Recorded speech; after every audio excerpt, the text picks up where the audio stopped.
Rwan, mae llyfr breslinio yn angenrheidiol i artist i gasglu syniadau ac ysbrydoliaeth, a hefyd i dreialu syniadau i weld os ydy rhywbeth yn gweithio cyn mynd ati i greu darn terfynol neu darn i'w roi ar y wal enghraifft. Rwan, mae fy llyfr breslinio i yn llawn o ddarna bach a tudalena neidio allan mwyn creu rhywbeth sy'n wirioneddol yn nghynrychiolu i, yn liwia, yn weiad ac yn bethau dwi wirioneddol yn ei licio. Rwan ta! Sut mae gwneud un? Mae'r broses yn syml iawn. Dwi'n defnyddio papur maint A4 gan mai hwn di'r maint arferol sydd gyn pawb yn y tŷ. Dwi'n mynd i ddechrau drwy blygu'r papur yn ei hanner, wedyn gwneud hyn hefo'r holl bapurau. Dwi'n mynd ati wedyn i fwydo rhain i fewn i'w gilydd.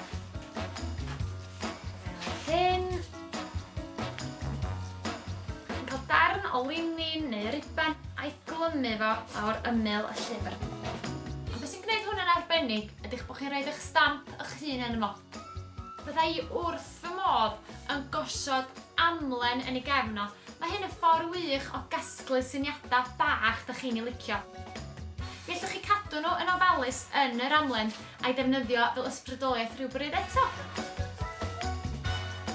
Dwi'n mynd i roi clawr i fy llyfr drwy ddefnyddio cardfwrdd ychydig bach cryfach na'r papur i'w warchod o. Rwan, i roi ychydig bach mwy o liw i'r papur tywyll yma, dwi wedi ffeindio darn o bapur lapio a gawn ni weld os wneith hwn weithio.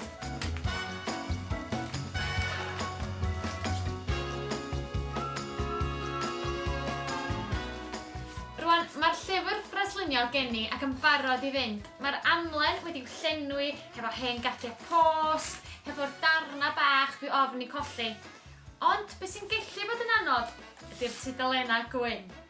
Felly, be fydda i'n wneud ydy defnyddio hen gylchgrona a hen lyniau sydd i'w cael yn nhw. Delweddau dych chi wedi ffeindio oddi ar y we, yn liwia, yn syniadau, a mynd ati a dechrau i gludo nhw yn y llyfr.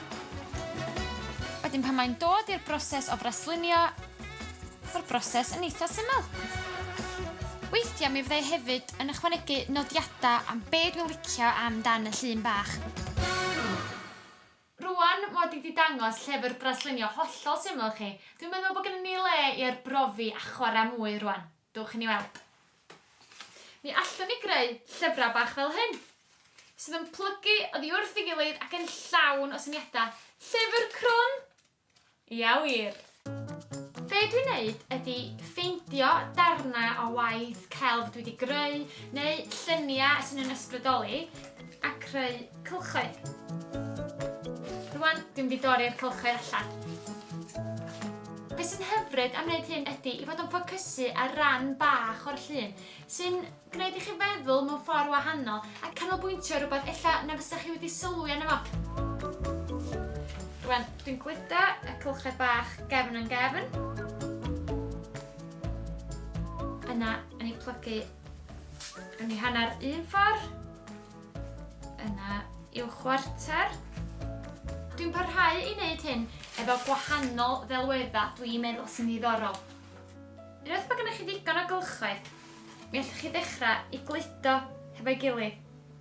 Felly, rhoi pen un o'r cylchoedd at ben arall a'i gwasgu at ei gilydd. Nes i wneud un chydig yn fwy yn gynharach a fel y gallwch chi weld, mae hwn yn agor yn belan fawr. Felly, os da chi eisiau gwneud un mor fawr â hyn, cariwch ymlaen i wneud y darnau bach na.